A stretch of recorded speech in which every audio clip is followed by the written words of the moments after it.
Think and Grow Rich is one of the most influential books of all time in pointing the way to personal achievement, to financial independence, and to riches of the spirit beyond measurement in money. There has never been another book like it, nor ever can be. It was inspired by Andrew Carnegie, who disclosed his formula of personal achievement to the author, Napoleon Hill, many years ago.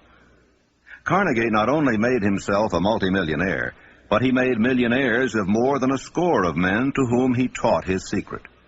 Another 500 wealthy men revealed the source of their riches to Napoleon Hill, who has spent a lifetime of research in bringing their message to people in all walks of life who are willing to give their thoughts, ideas, and organized plans in return for riches. The riches within your grasp cannot always be measured in money. There are great riches in lasting friendships, harmonious family relationships, sympathy and understanding between business associates, and inner harmony which brings peace of mind measurable only in spiritual values. The philosophy of Think and Grow Rich will prepare you to attract and enjoy these higher estates which always have been and always will be denied to all except those who are ready for them. Everyone desires to be rich, but not everyone knows what constitutes enduring riches. And most people believe riches to consist only in material things that money can buy. Now here is a list of the 12 things which constitute real riches. Number 1, a positive mental attitude. Observe that it heads the list. And second, sound physical health. And third, harmony in human relations. And fourth, freedom from fear. And fifth, the hope of future achievement. And sixth, the capacity for applied faith. And 7, willingness to share one's blessings with others. 8, to be engaged in a labor of love. 9, an open mind on all subjects toward all people. 10, complete self-discipline. 11, wisdom with which to understand people. And 12, financial security. Observe, if you will, with great benefit, the fact that money comes at the end of the list of the 12 things that make men rich. Be prepared when you begin to put the philosophy of Think and Grow Rich into action for a changed life which will not only ease the trials and stresses of living, but will also prepare you for the accumulation of material riches in abundance. In every chapter of this book, mention has been made of the money-making secret which has made fortunes for hundreds of exceedingly wealthy men whom I have carefully analyzed over a long period of years. If you are ready to put it to use, you will recognize this secret at least once in every chapter. I wish I might feel privileged to tell you how you will know if you are ready, but that would deprive you of much of the benefit you will receive when you make the discovery in your own way. As a final word of preparation, before you begin the first chapter, may I offer one brief suggestion which may provide a clue by which the Carnegie secret may be recognized. It is this: all achievement, all earned riches have their beginning in an idea. If you are ready for the secret, you already possess one half of it. Therefore, you will readily recognize the other half the moment it reaches your mind. When you begin to think and grow rich, you will observe that riches begin with a state of mind, with definiteness of purpose, with little or no hard work. You and every other person ought to be interested in knowing how to acquire that state of mind which will attract riches. I spent 25 years in research because I too wanted to know how wealthy men became that way.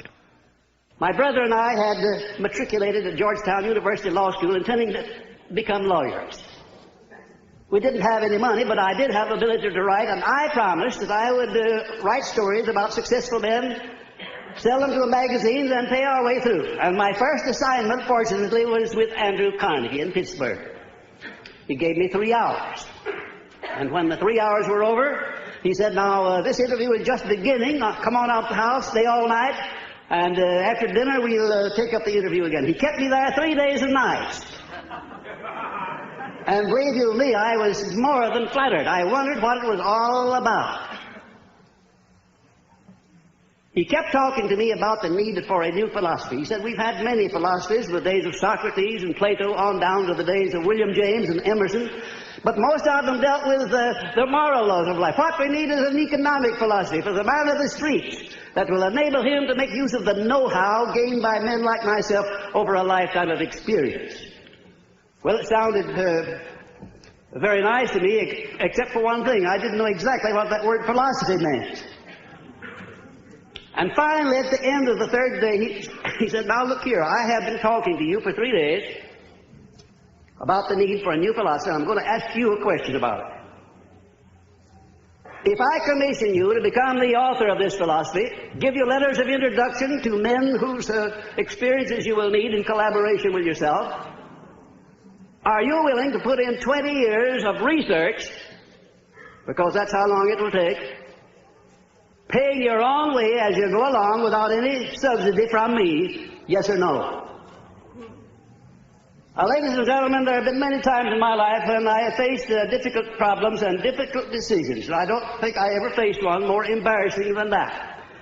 Because when Mr. Carnegie put that proposition to me, my hand was down in my pocket, and I was fiddling with the money that I had there just about enough to get back to Washington, and if I had to stay at a hotel instead of Mr. Carnegie's house, I wouldn't have had that much. I didn't even know the meaning of the word philosophy. And here the richest man in the world wanted me to go to work for him for 20 years without pay. Wasn't that a situation for you? I started to tell Mr. Carnegie, I started to do just exactly what you or the most of us people would have done under the same circumstances. And what do you think that was?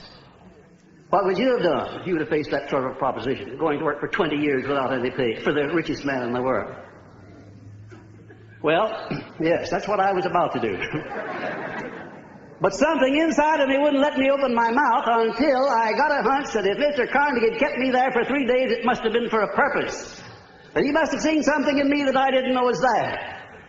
Also, that a man with Mr. Carnegie's reputation for picking men certainly didn't pick me to do a job like that unless he knew I had the ability to do it. And whatever this something was, this silent, invisible person that was standing, looking over my shoulder and whispering in my ear, said, go ahead and tell him yes. I said, Mr. Carnegie, I not only will accept the commission, sir, but you may depend upon it that I will complete it. He said, I like the way you ended that sentence up, and I think you'll do it. You have the job. The only contribution Mr. Carnegie ever made to me outside of introducing me where I needed to be introduced was to pay my expenses in the early part of my relationship with him. The first man he sent me to see was Henry Ford. I said, I want you to go up to Detroit, become acquainted with Henry Ford, observe him carefully, because one of these days he's going to dominate the motor industry. And it's going to be second only to the steel industry. This was in 1908, the late fall of 1908, ladies and gentlemen.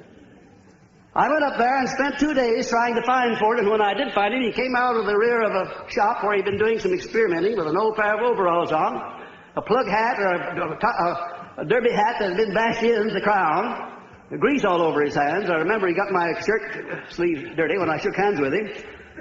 And I sat down for a half hour with Mr. Ford, and about all of his conversation consisted of yes and no, mostly no. And I wondered how a man like Mr. Carnegie could have made a mistake like that. Imagine if Mr. Ford would ever be a leader in anything. Well, I won't tell you the rest of it. That's enough. Desire. The starting point of all achievement. The first step toward riches. A long while ago, a great warrior faced a situation which made it necessary for him to make a decision which ensured his success on the battlefield. He was about to send his armies against a powerful foe, whose men outnumbered his own.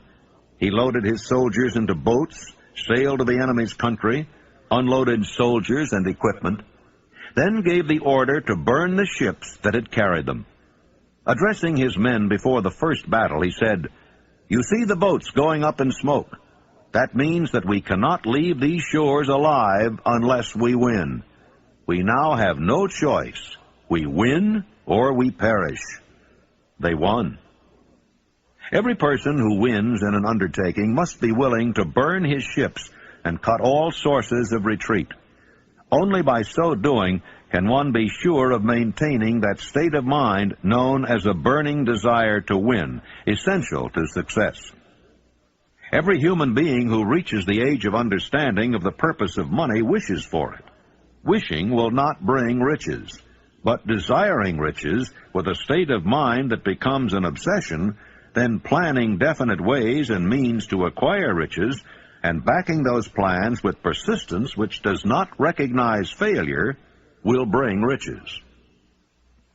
6 ways to turn desires into gold. The method by which desire for riches can be transmuted into its financial equivalent consists of 6 definite practical steps. That is, first, fix in your mind the exact amount of money you desire.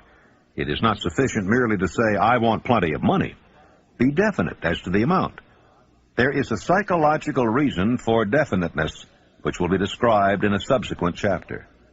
Second, determine exactly what you intend to give in return for the money you desire.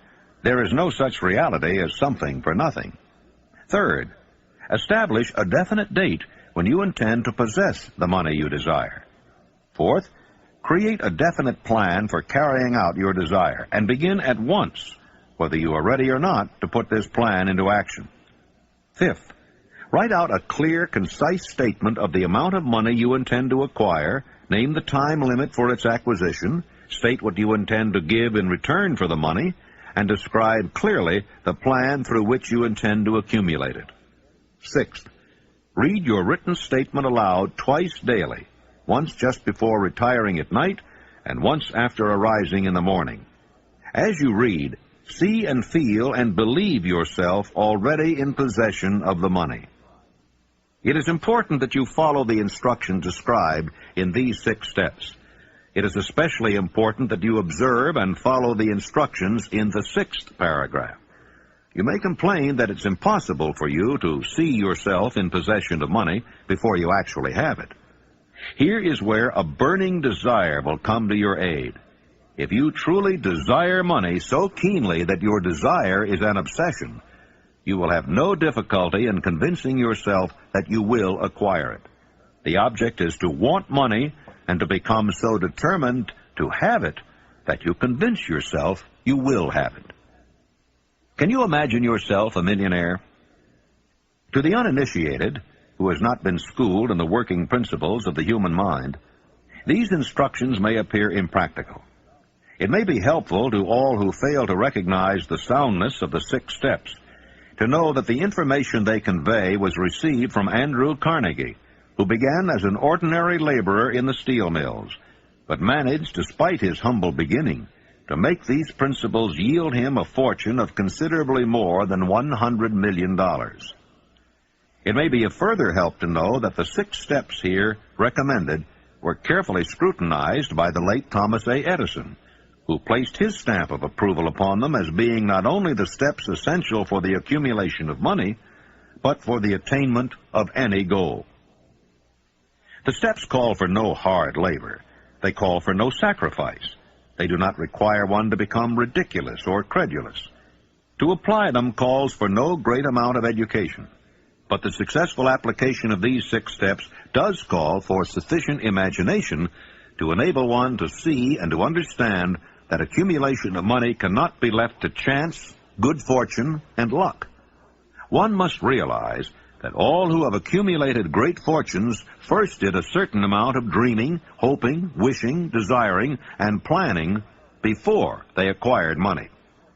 You may as well know right here that you can never have riches in great quantity unless you can work yourself into a white heat of desire for money and actually believe you will possess it. If the thing you wish to do is right and you believe in it, go ahead and do it. Put your dream across, and never mind what they say if you meet with temporary defeat, for they, perhaps, do not know that every failure brings with it the seed of an equivalent success. Thomas Edison dreamed of a lamp that could be operated by electricity, began where he stood to put his dream into action, and despite more than 10,000 failures, he stood by that dream until he had made it a physical reality. Practical dreamers do not quit. Imagine a man, for instance, standing by through 10,000 different failures, as Mr. Edison did, before giving up. His personal initiative was so definite that he told me that if he hadn't found the secret of the incandescent electric lamp, that at that very moment he would be in the laboratory working on it instead of being out there wasting his time talking with me. And then in a more serious note, Mr. Edison said, you know, I had to succeed because I finally ran out of things that wouldn't work. And I've thought of that so many times, wondering why more people don't keep on keeping on until they run out of things that won't work, for then they're bound to find the thing that will work. There is a difference between wishing for a thing and being ready to receive it. No one is ready for a thing until he believes he can acquire it. The state of mind must be belief, not mere hope or wish. Open-mindedness is essential for belief. Closed minds do not inspire faith, courage, and belief. Remember, no more effort is required to aim high in life, to demand abundance and prosperity, than is required to accept misery and poverty. I believe in the power of desire backed by faith, because I have seen this power lift men from lowly beginnings to places of power and wealth. I have seen it rob the grave of its victims. I have seen it serve as the medium by which men stage a comeback after having been defeated in 100 different ways. I have seen it provide my own son with a normal, happy, successful life, despite nature's having sent him into the world without ears. When my second son, Blair, was born, he was born without ears.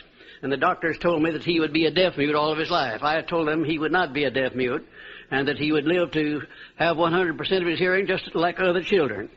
And one of these doctors came over and put his arm on my shoulder, and he said, now look here, Napoleon, there are some things in this world that neither you nor I nor anyone else can do anything about, and now you face one of those situations. I said, Doctor, there is nothing in this world that I can't do something about, if it's nothing more than adjust myself to an unpleasant situation so it does not destroy my spirit. I went to work on that child through prayer before I ever saw him. I worked on him continuously, almost 4 hours a day for the first 4 years of his life. And at the age of about 18 months, we recognized that he was beginning to hear. We didn't know just how much. But by the time he had reached the 4th year, he had developed 65% of his normal hearing. And in his 3rd year in college, in the University of West Virginia, the Acousticon Company, manufacturer of hearing aids, heard about this unusual case, the only one of its kind in the world where a child born without ears ever learned to hear. Came down to the University of West Virginia and made him a special hearing aid that gave him the other 35% of his hearing, and Blair today has 100% of his hearing just exactly like I said he would. It's almost one of the modern miracles of medical science that this thing happened, and the doctors today don't know exactly how it did happen. I'm not so sure that I did, but I know what I was doing to help bring it about. Faith is the head chemist of the mind. When faith is blended with thought, the subconscious mind instantly picks up the vibration, translates it into its spiritual equivalent, and transmits it to infinite intelligence, as in the case of prayer. The emotions of faith, love, and sex are the most powerful of all the major positive emotions. When the three are blended, they have the effect of coloring thought in such a way that it instantly reaches the subconscious mind, where it is changed into its spiritual equivalent, the only form that induces a response from infinite intelligence. How to develop faith? There comes now a statement which will give a better understanding of the importance the principle of autosuggestion assumes in the transmutation of desire into its physical or monetary equivalent. Namely, faith is a state of mind which may be induced or created by affirmation or repeated instructions to the subconscious mind through the principle of autosuggestion. Repetition of affirmation of orders to your subconscious mind is the only known method of voluntary development of the emotion of faith. No one is doomed to bad luck. There are millions of people who believe themselves doomed to poverty and failure because of some strange force over which they believe they have no control. They are the creators of their own misfortunes because of this negative belief, which is picked up by the subconscious mind and translated into its physical equivalent. In language which any normal human being can understand, we will describe all that is known about the principle through which faith may be developed where it does not already exist. Have faith in yourself, faith in the infinite. Before we begin, you should be reminded again that faith is the eternal elixir which gives life, power, and action to the impulse of thought. The foregoing sentence is worth reading a second time, and a third, and a fourth. It is worth reading aloud. Faith is the starting point of all accumulation of riches. Faith is the basis of all miracles and all mysteries which cannot be analyzed by the rules of science. Faith is the only known antidote for failure. Faith is the element, the chemical, which, when mixed with prayer, gives one direct communication with infinite intelligence. Faith is the element which transforms the ordinary vibration of thought created by the finite mind of man into the spiritual equivalent. Faith is the only agency through which the cosmic force of infinite intelligence can be harnessed and used by man. Thoughts which are mixed with any of the feelings of emotions constitute a magnetic force which attracts other similar or related thoughts. Now let us go back to the starting point and become informed as to how the original seed of an idea, plan, or purpose may be planted in the mind. The information is easily conveyed. Any idea, plan, or purpose may be placed in the mind through repetition of thought. This is why you are asked to write out a statement of your major purpose or definite chief aim, commit it to memory, and repeat it in audible words day after day until these vibrations of sound have reached your subconscious mind. Resolve to throw off the influences of any unfortunate environment and to build your own life to order. Taking inventory of mental assets and liabilities, you may discover that your greatest weakness is lack of self-confidence. This handicap can be surmounted and timidity translated into courage through the aid of the principle of autosuggestion. The application of this principle may be made through a simple arrangement of positive thought impulses stated in writing, memorized, and repeated until they become a part of the working equipment of the subconscious faculty of your mind. Self-confidence formula. First, I know that I have the ability to achieve the object of my definite purpose in life. Therefore, I demand of myself persistent, continuous action toward its attainment, and I here and now promise to render such action. Second, I realize the dominating thoughts of my mind will eventually reproduce themselves in outward physical action and gradually transform themselves into physical reality. Therefore, I will concentrate my thoughts for 30 minutes daily upon the task of thinking of the person I intend to become, thereby creating in my mind a clear mental picture.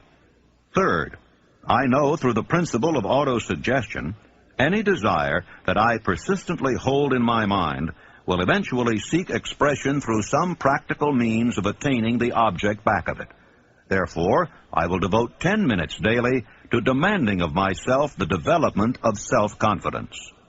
Fourth, I have clearly written down a description of my definite chief aim in life, and I will never stop trying until I shall have developed sufficient self-confidence for its attainment. Fifth, I fully realize that no wealth or position can long endure unless built upon truth and justice. Therefore, I will engage in no transaction which does not benefit all whom it affects. I will succeed by attracting to myself the forces I wish to use and the cooperation of other people. I will induce others to serve me because of my willingness to serve others. I will eliminate hatred, envy, jealousy, selfishness, and cynicism by developing love for all humanity, because I know that a negative attitude toward others can never bring me success. I will cause others to believe in me because I will believe in them and in myself. I will sign my name to this formula, commit it to memory, and repeat it aloud once a day with full faith that it will gradually influence my thoughts and actions so that I will become a self-reliant and successful person. The disaster of negative thinking. The subconscious mind makes no distinction between constructive and destructive thought impulses. It works with the material we feed it. through our thought impulses. The subconscious mind will translate into reality a thought driven by fear just as readily as it will translate into reality a thought driven by courage or faith. Like the wind which carries one ship east and another west, the law of autosuggestion will lift you up or pull you down according to the way you set your sails of thought. Autosuggestion, the medium for influencing the subconscious mind, the third step toward riches. Autosuggestion is a term which applies to all suggestions and all self-administered stimuli which reach one's mind through the five senses. Stated in another way, autosuggestion is self-suggestion. It is the agency of communication between that part of the mind where conscious thought takes place, and that which serves as the seat of action for the subconscious mind. See and feel money in your hands. You were instructed in the last of the 6 steps described in the chapter on desire to read aloud twice daily the written statement of your desire for money, and to see and feel yourself in possession of the money. By following these instructions, you communicate the object of your desire directly to your subconscious mind in a spirit of absolute faith. Through repetition of this procedure, you voluntarily create thought habits which are favorable to your efforts to transmute desire into its monetary equivalent. Remember, therefore, when reading aloud the statement of your desire, through which you are endeavoring to develop a money consciousness, that the mere reading of the words is of no consequence unless you mix emotion or feeling with your words. Your subconscious mind recognizes and acts only upon thoughts which have been well mixed with emotion or feeling. Plain, unemotional words do not influence the subconscious mind. You will get no appreciable results until you learn to reach your subconscious mind with thoughts or spoken words which have been well emotionalized with belief. Do not become discouraged if you cannot control and direct your emotions the first time you try to do so. Remember, there is no such possibility as something for nothing. You cannot cheat even if you desire to do so. The price of ability to influence your subconscious mind is everlasting persistence in applying the principles described here. You cannot develop the desired ability for a lower price. You and you alone must decide whether or not the reward for which you are striving, the money consciousness, is worth the price you must pay for it in effort. Your ability to use the principle of autosuggestion will depend very largely upon your capacity to concentrate upon a given desire until that desire becomes a burning obsession. 6 steps to stimulate your subconscious mind. The instructions given in connection with the 6 steps in the 2nd chapter will now be summarized and blended with the principles covered by this chapter as follows. First, go into some quiet spot, preferably in bed at night, where you will not be disturbed or interrupted. Close your eyes and repeat aloud, so you may hear your own words, the written statement of the amount of money you intend to accumulate, the time limit for its accumulation, and a description of the service or merchandise you intend to give in return for the money. As you carry out these instructions, see yourself already in possession of the money. For example, suppose that you intend to accumulate $50,000 by the 1st of January 5 years hence, that you intend to give personal services in return for the money in the capacity of a salesman. Your written statement of your purpose should be similar to the following. By the 1st day of January 19 so-and-so, I will have in my possession $50,000, which will come to me in various amounts from time to time during the interim.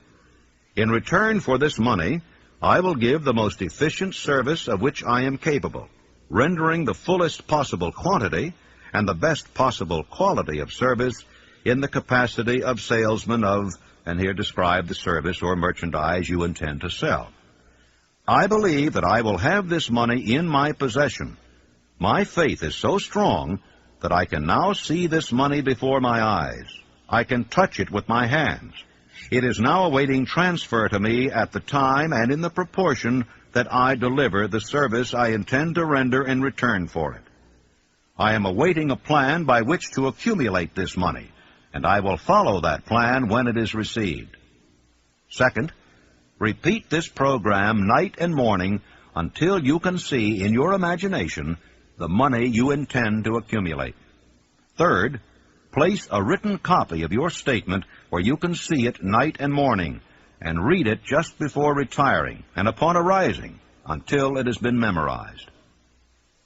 Remember, as you carry out these instructions, that you are applying the principle of autosuggestion for the purpose of giving orders to your subconscious mind. Remember also that your subconscious mind will act only upon instructions which are emotionalized and handed over to it with feeling. Faith is the strongest and most productive of the emotions. Follow the instructions given in the chapter on faith. These instructions may at first seem abstract. Do not let this disturb you. Follow the instructions no matter how abstract or impractical they may at first appear to be. The time will soon come, if you do as you've been instructed, in spirit as well as in act, when a whole new universe of power will unfold to you. Specialized knowledge, personal experiences or observations, the fourth step toward riches. There are two kinds of knowledge. One is general, the other is specialized. General knowledge, no matter how great in quantity or variety it may be, is of but little use in the accumulation of money. The faculties of the great universities possess in the aggregate practically every form of general knowledge known to civilization. Most of the professors have but little money. They specialize on teaching knowledge, but they do not specialize on the organization or the use of knowledge. Knowledge will not attract money unless it is organized and intelligently directed through practical plans of action to the definite end of accumulation of money. Lack of understanding of this fact has been the source of confusion to millions of people who falsely believe that knowledge is power. It is nothing of the sort. Knowledge is only potential power. It becomes power only when and if it is organized into definite plans of action and directed to a definite end. This missing link in all systems of education may be found in the failure of educational institutions to teach their students how to organize and use knowledge after they acquire it. Many people make the mistake of assuming that because Henry Ford had but little schooling, he was not a man of education. Those who make this mistake do not understand the real meaning of the word educate. That word is derived from the Latin word educo, meaning to educe, to draw out, to develop from within.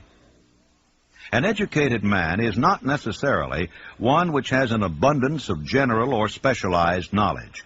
An educated man is one who has so developed the faculties of his mind that he may acquire anything he wants or its equivalent without violating the rights of others. You must remember that Mr. Edison only had 3 months of schooling in his entire life.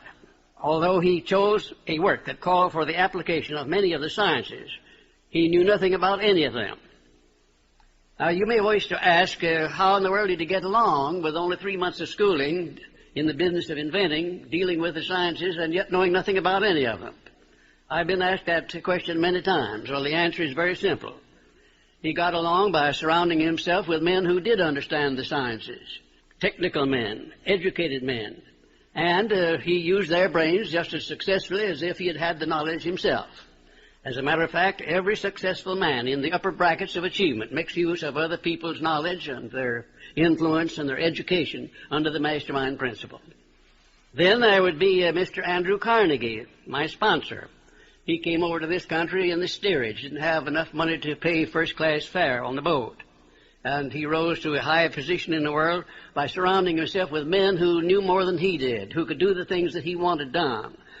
And I could name 100 others who started in low positions and rose to high positions in life by associating themselves with other people under the mastermind principle. The accumulation of great fortunes calls for power, and power is acquired through highly organized and intelligently directed specialized knowledge. But that knowledge does not necessarily have to be in the possession of the man who accumulates the fortune. The preceding paragraph should give hope and encouragement to the man with ambition to accumulate a fortune who has not possessed himself of the necessary education to supply such specialized knowledge as he may require. Men sometimes go through life suffering from inferiority complexes. because they are not men of education. The man who can organize and direct a mastermind group of men who possess knowledge useful in the accumulation of money is just as much a man of education as any man in the group. Back of all ideas is specialized knowledge. Unfortunately, for those who do not find riches in abundance, specialized knowledge is more abundant and more easily acquired than ideas. Because of this very truth, there is a universal demand and an ever-increasing opportunity for the person capable of helping men and women to sell their personal services advantageously. Capability means imagination, the one quality needed to combine specialized knowledge with ideas in the form of organized plans designed to yield riches. If you have imagination, this chapter may present you with an idea sufficient to serve as the beginning of the riches you desire. Remember, the idea is the main thing. Specialized knowledge may be found just around the corner, any corner. Imagination, the workshop of the mind, the fifth step toward riches. The imagination is literally the workshop wherein are fashioned all plans created by man. The impulse, the desire, is given shape, form, and action through the aid of the imaginative faculty of the mind. Two forms of imagination. The imaginative faculty functions in two forms. One is known as synthetic imagination, and the other as creative imagination. Synthetic imagination. Through this faculty, one may arrange old concepts, ideas, or plans into new combinations. This faculty creates nothing. It merely works with the material of experience, education, and observation with which it is fed. It is the faculty used most by the inventor, with the exception of the genius who draws upon the creative imagination when he cannot solve his problem through synthetic imagination. Creative imagination. Through the faculty of creative imagination, the finite mind of man has direct communication with infinite intelligence. It is the faculty through which hunches and inspirations are received. It is by this faculty that all basic or new ideas are handed over to man. It is through this faculty that one individual may tune in or communicate with the subconscious minds of other men. Center your attention for the time being on the development of the synthetic imagination, because this is the faculty which you will use more often in the process of converting desire into money. Transformation of the intangible impulse of desire into the tangible reality of money calls for the use of a plan or plans. These plans must be formed with the aid of the imagination, and mainly with the synthetic faculty. The laws that lead to fortune. The earth on which you live, you yourself, and every other material thing, are the result of evolutionary change through which microscopic bits of matter have been organized and arranged in an orderly fashion. Moreover, and this statement is of stupendous importance, this earth, every one of the billions of individual cells of your body and every atom of matter began as an intangible form of energy. Desire is thought impulse. Thought impulses are forms of energy. When you begin with a thought impulse, desire to accumulate money, you are drafting into your service the same stuff that nature used in creating this earth and every material form in the universe, including the body and brain in which the thought impulses function. If you are one of those who believe that hard work and honesty alone will bring riches, perish the thought. It is not true. Riches, when they come in huge quantities, are never the result of hard work alone. Riches come, if they come at all, in response to definite demands based upon the application of definite principles, and not by chance or luck. Generally speaking, an idea is an impulse of thought that impels action by an appeal to the imagination. All master salesmen know that ideas can be sold where merchandise cannot. Ordinary salesmen do not know this. That is why they are ordinary. There was Clarence Saunders, one of my outstanding students of Memphis, Tennessee. Clarence worked in a grocery store, delivering groceries, more or less. And he had a great amount of enthusiasm and also a keen imagination. And he was constantly trying to interest his employer in new and improved methods of merchandising. And finally, the employer became so peeved at Clarence for wasting his time with what he called foolish suggestions that he told him that if he came in with another one, he was going to fire him. Shortly thereafter, a cafeteria was opened in Memphis, Tennessee, the first cafeteria that came there. And when Clarence went out to his lunch that day, he saw a great line of people extending out onto the sidewalk, waiting to be served in the cafeteria. Out of curiosity, he got on the end of the line, and when he picked up his tray and filled it up, by the time he got down to the cashier or the checker, his imagination began to turn, and he said, what a wonderful thing this would be in our grocery business, to have a self-help grocery store so women could come in with a basket on their arm, pick up what they wanted, and pay for it at one place as they went out. It would save a lot of time, and it would save a lot of embarrassment. Well, Clarence could hardly wait until he got back to the store, and he rushed in and he said, well, boss, I have a multi-million-dollar idea, and the boss said, now, Clarence, you're fired. Clarence said, oh, no, I'm not. I resigned before I started to talk. Later on, I talked to the man who was Clarence's boss, and he said as near as he could figure, every word that he used in trying to fire Clarence had cost him $1 million. Because Clarence took his idea of self-help grocery stores to a firm who financed it under the name of Piggly Wiggly Stores, and he made $4 million during the first 4 years. An astounding illustration of what a man can do with an idea backed by the proper amount of enthusiasm. Organized planning, the crystallization of desire into action, the sixth step toward riches. You have learned that everything man creates or acquires begins in the form of desire. That desire is taken on the first lap of its journey from the abstract to the concrete into the workshop of the imagination, where plans for its transition are created and organized. You will now be instructed how to build plans which will be practical, namely, A, ally yourself with a group of as many people as you may need for the creation and carrying out of your plan or plans for the accumulation of money, making use of the mastermind principle described in a later chapter. Compliance with this instruction is absolutely essential. Do not neglect it. B, before forming your mastermind alliance, decide what advantages and benefits you may offer the individual members of your group in return for their cooperation. No one will work indefinitely without some form of compensation.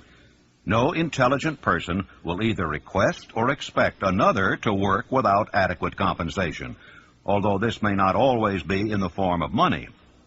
C, arrange to meet with the members of your mastermind group at least twice a week, and more often if possible, until you have jointly perfected the necessary plan or plans for the accumulation of money. D, maintain perfect harmony between yourself and every member of your mastermind group. If you fail to carry out this instruction to the letter, you may expect to meet with failure. The mastermind principle cannot obtain where perfect harmony does not prevail. Keep in mind these facts. First, you are engaged in an undertaking of major importance to you. To be sure of success, you must have plans which are faultless. Second, you must have the advantage of the experience, education, native ability, and imagination of other minds. This is in harmony with the methods followed by every person who has accumulated a great fortune. The most intelligent man living cannot succeed in accumulating money, nor in any other undertaking, without plans which are practical and workable. Just keep this fact in mind, and remember when your plans fail, that temporary defeat is not permanent failure. It may only mean that your plans have not been sound. Build other plans. Start all over again. No follower of this philosophy can reasonably expect to accumulate a fortune without experiencing temporary defeat. When defeat comes, accept it as a signal that your plans are not sound. Rebuild those plans and set sail once more toward your coveted goal.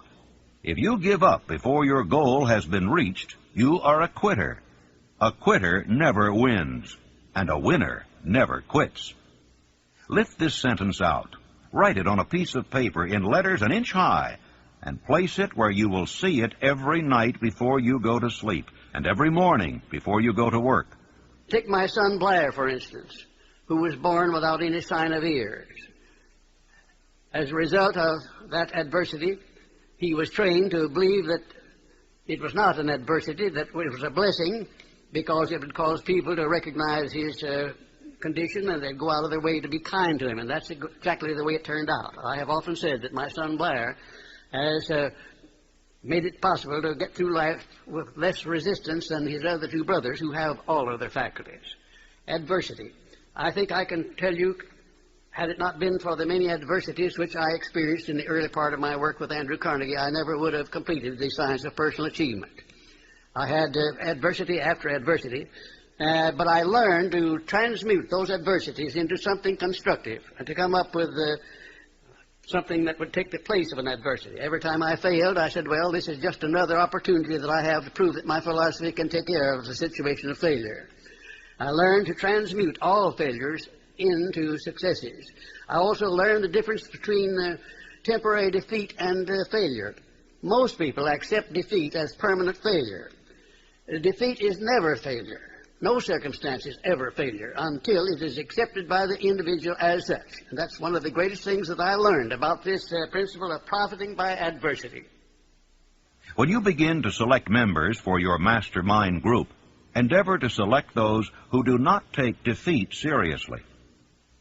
Some people foolishly believe that only money can make money. This is not true. Desire, transmuted into its monetary equivalent through the principles laid down here, is the agency through which money is made. Money of itself is nothing but inert matter. It cannot move, think, or talk, but it can hear when a man who desires it calls it to come. Planning the sale of personal services. Intelligent planning is essential for success in any undertaking designed to accumulate riches. Here will be found detailed instructions to those who must begin the accumulation of riches by selling personal services. It should be encouraging to know that practically all the great fortunes began in the form of compensation for personal services, or from the sale of ideas. What else except ideas and personal services would one not possessed of property have to give in return for riches?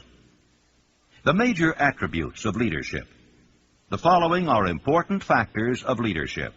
1. Unwavering courage based upon knowledge of self and of one's occupation. No follower wishes to be dominated by a leader who lacks self-confidence and courage. No intelligent follower will be dominated by such a leader very long. 2. Self-control. The man who cannot control himself can never control others. Self-control sets a mighty example for one's followers, which the more intelligent will emulate. 3. A keen sense of justice. Without a sense of fairness and justice, no leader can command and retain the respect of his followers. 4. Definiteness of decision. The man who wavers in his decisions shows that he is not sure of himself, cannot lead others successfully. 5. Definiteness of plans. The successful leader must plan his work and work his plan. A leader who moves by guesswork without practical, definite plans is comparable to a ship without a rudder. Sooner or later he will land on the rocks. 6. The habit of doing more than paid for. One of the penalties of leadership is the necessity of willingness upon the part of the leader to do more than he requires of his followers. 7. A pleasing personality. No slovenly, careless person can become a successful leader. Leadership calls for respect. Followers will not respect a leader who does not grade high on all of the factors of a pleasing personality. 8. Sympathy and understanding. The successful leader must be in sympathy with his followers. Moreover, he must understand them and their problems. 9. Mastery of detail. Successful leadership calls for mastery of the details of the leader's position. 10. Willingness to assume full responsibility. The successful leader must be willing to assume responsibility for the mistakes and the shortcomings of his followers. If he tries to shift this responsibility, he will not remain the leader. If one of his followers makes a mistake and shows himself incompetent, the leader must consider that it is he who failed. 11. Cooperation. The successful leader must understand and apply the principles of cooperative effort and be able to induce his followers to do the same. Leadership calls for power, and power calls for cooperation. How to get the exact position you desire. Everyone enjoys doing the kind of work for which he is best suited. An artist loves to work with paints, a craftsman with his hands, a writer loves to write. Those with less definite talents have their preferences for certain fields of business and industry. If America does anything well, it offers a full range of occupations: tilling the soil, manufacturing, marketing, and the professions. First, decide exactly what kind of job you want. If the job doesn't already exist, perhaps you can create it. Second, choose the company or individual for whom you wish to work. Third, study your prospective employer as to policies, personnels, chances of advancement. Fourth, by analysis of yourself and your talents and capabilities, figure what you can offer and plan ways and means of giving advantages, services, developments, ideas that you believe you can successfully deliver. Fifth, forget about a job. Forget whether or not there is an opening. Forget the usual routine of, have you got a job for me? Concentrate on what you can give. Sixth, once you have your plan in mind, arrange with an experienced writer to put it on paper in neat form and in full detail. Seventh, present it to the proper person with authority, and he will do the rest. Every company is looking for men who can give something of value, whether it be ideas, services, or connections. Every company has room for the man who has a definite plan of action which is to the advantage of that company. This line of procedure may take a few days or weeks of extra time, but the difference in income, in advancement, and in gaining recognition will save years of hard work at small pay. It has many advantages, the main one being that it will often save from 1 to 5 years of time in reaching a chosen goal. Every person who starts or gets in halfway up the ladder does so by deliberate and careful planning. For instance, back in the early days when I wanted to get a job from a certain firm while I was going to high school, here's the way I went about it. I wrote an application stating my qualifications and my desire for the job. The answer came back, no, too sorry, no position open. Next, I sent a telegram. The answer was still no. Next, I sent a special delivery letter every day for a week. Answer was still no. Next, I sent a special delivery every hour for 2 days. And the firm telegraphed me to come and go to work. Every person must be his own salesman of personal services. The quality and the quantity of service rendered, and the spirit in which it is rendered, determine to a large extent the price and the duration of employment. To market personal services effectively, which means a permanent market at a satisfactory price under pleasant conditions, one must adopt and follow the QQS formula, which means that quality plus quantity plus the proper spirit of cooperation equals perfect salesmanship of service. Remember the QQS formula, but do more. Apply it as a habit. Let us analyze the formula to make sure we understand exactly what it means. 1. Quality of service shall be construed to mean the performance of every detail in connection with your position in the most efficient manner possible, with the object of greater efficiency always in mind. 2. Quantity of service shall be understood to mean the habit of rendering all the service of which you are capable at all times with the purpose of increasing the amount of service rendered as greater skill is developed through practice and experience. Emphasis is again placed on the word habit. 3. Spirit of service shall be construed to mean the habit of agreeable, harmonious conduct which will induce cooperation from associates and fellow employees. Well, let me relate my experience with Franklin D. Roosevelt in the White House in 1933, and will give you a fine indication of how the students of this philosophy may profit by this important principle. First of all, let me define the principle of going the extra mile. It means rendering more service and better service than you are paid to render, and doing it all the time, and doing it in a pleasing, positive mental attitude. When I went to work for the President in 1933, nothing was said at the beginning about how much I was to receive or who was to pay it. And I had been there about 3 months when one day Franklin D. Roosevelt asked me who was paying my salary and how much I was getting, and I said, well, Mr. President, that's something I would like to know myself. I haven't heard anything about it. And we talked on for a little while, and I said, well, now, Mr. President, you know, I have been serving you ever since you were Assistant Secretary of the Navy, and particularly while you were Governor of New York. And you will recall, of course, that up to this time I have never rendered you a bill or asked you to pay me $1 for my services, and I'm not going to start now. But if you insist upon it, suppose you put me on the payroll at $1 a year. And that's exactly what he did. Well, I took my typewriter down to the White House, and when I wasn't actually serving the president or some member of his staff or cabinet, I started writing books. I wrote 6 books that first year, among them Think and Grow Rich, the book that has made me popular all over the world, you might say. I had no intention of publishing that book when I was writing it. I was writing it to myself to keep my mind positive in those days of chaos. Well, some 3 years after I left the service of the president, I got out these manuscripts and read them, and I made up my mind that the only one worth publishing was Think and Grow Rich. And when I took it to my publisher, he said, well, what is in this book that leads you to believe it would sell? I said, you will have to read it to find out. He took it home with him and read it. He had his whole staff read it paragraph by paragraph, and then they took a vote on it, and they voted unanimously that it was the best manuscript that ever came to that publishing house. They printed it, put it to work, and it's been selling as a bestseller all over the world up to this time. It has grossed over $18 million, and probably will gross many more millions of dollars while I'm still alive. It's been translated into many languages. It was endorsed by Mahatma Gandhi and distributed widely throughout India. It went from there to Brazil, where it was translated into the Portuguese language and is widely distributed throughout Latin America.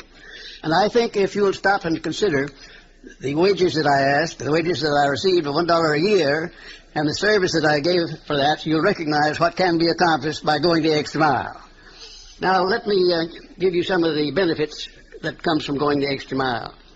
Well, it places the law of increasing returns squarely back of one. It brings one to the favorable attention of those who can and do provide opportunities for self-promotion. It tends to permit one to become indispensable in many different human relationships, and therefore enables one to command more than average compensation. It leads to a mental growth and physical perfection in various forms of service, thereby developing greater ability and skill in one's chosen vocation. It protects one against the loss of employment and places one in a position to choose his own job and working conditions. It enables one to profit by the law of contrast, because the majority of people do not practice the habit of going the extra mile. As a matter of fact, the majority of people don't even go the first mile. And it leads to the development of a positive, pleasing personal attitude, which is among the more important traits of a pleasing personality. And it tends to develop a keen, alert imagination, as it is a habit which keeps one continuously seeking new and more efficient ways of rendering service. It definitely serves to develop self-reliance. It serves also to build the confidence of others in one's integrity. And it is the only logical reason to justify one in asking for a promotion or for more wages, because if a man is not doing any more than he's paid for, then obviously he has no right to ask for more pay. Do you know your own worth? The oldest of admonitions is, man, know thyself. If you market merchandise successfully, you must know the merchandise. The same is true in marketing personal services. You should know all of your weaknesses in order that you may either bridge them or eliminate them entirely. You should know your strength in order that you may call attention to it when selling your services. You can know yourself only through accurate analysis. Take inventory of yourself. Annual self-analysis is an essential in the effective marketing of personal services, as is annual inventory in merchandising. Moreover, the yearly analysis should disclose a decrease in faults and an increase in virtues. One goes ahead, stands still, or goes backward in life. One's object should be, of course, to go ahead. Annual self-analysis will disclose whether advancement has been made, and if so, how much. It will also disclose any backward steps one may have made. The effective marketing of personal services requires one to move forward even if the progress is slow. Decision. The mastery of procrastination. The 7th step toward riches. Analysis of over 25,000 men and women who had experienced failure disclosed the fact that lack of decision was near the head of the list of the 31 major causes of failure. Procrastination the opposite of decision, is a common enemy which practically every man must conquer.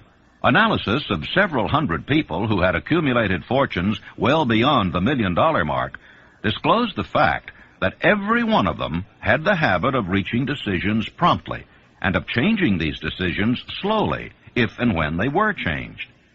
People who fail to accumulate money, without exception, have the habit of reaching decisions, if at all, very slowly, and of changing these decisions quickly and often. Tips on making your own decisions. The majority of people who fail to accumulate money sufficient for their needs are generally easily influenced by the opinions of others. They permit the newspapers and the gossiping neighbors to do their thinking for them. Opinions are the cheapest commodities on earth. Everyone has a flock of opinions ready to be wished upon anyone who will accept them. Close friends and relatives, while not meaning to do so, often handicap one through opinions, and sometimes through ridicule, which is meant to be humorous. Thousands of men and women carry inferiority complexes with them all through life, because some well-meaning but ignorant person destroyed their confidence through opinions or ridicule. You have a brain and a mind of your own. Use it, and reach your own decisions. If you need facts or information from other people to enable you to reach decisions, as you probably will in many instances, acquire these facts or secure the information you need quietly, without disclosing your purpose. 56 who risked the gallows. The greatest decision of all time, as far as any American citizen is concerned, was reached in Philadelphia, July 4th, 1776, when 56 men signed their names to a document which they well knew would bring freedom to all Americans or leave every one of the 56 hanging from a gallows. You have heard of this famous document, but you may not have drawn from it the great lesson in personal achievement it so plainly taught. We all remember the date of this momentous decision, but few of us realize what courage that decision required. We remember our history as it was taught. We remember dates and the names of the men who fought. We remember Valley Forge and Yorktown. We remember George Washington and Lord Cornwallis. But we know little of the real forces back of these names, dates, and places.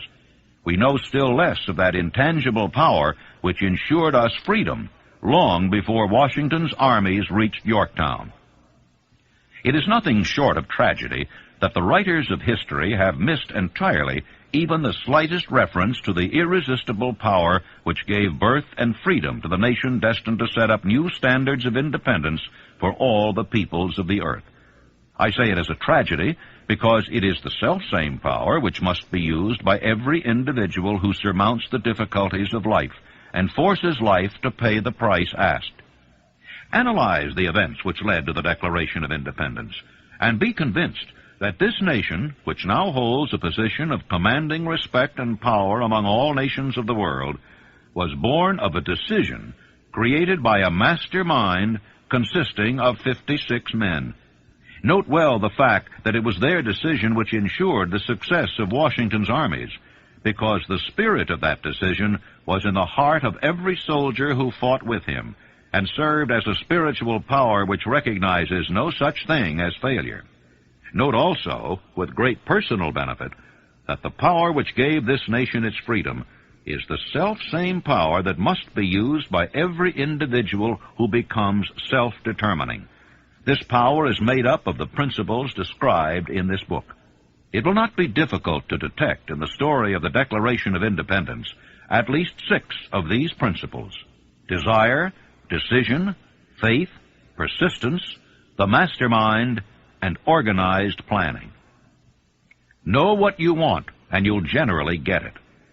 Throughout this philosophy will be found the suggestion that thought, backed by strong desire, has a tendency to transmute itself into its physical equivalent. In your search for the secret of the method, do not look for a miracle, because you will not find it. You will find only the eternal laws of nature. These laws are available to every person who has the faith and the courage to use them. They may be used to bring freedom to a nation, or to accumulate riches. Definiteness of decision always requires courage, sometimes very great courage. The 56 men who signed the Declaration of Independence staked their lives on the decision to affix their signatures to that document.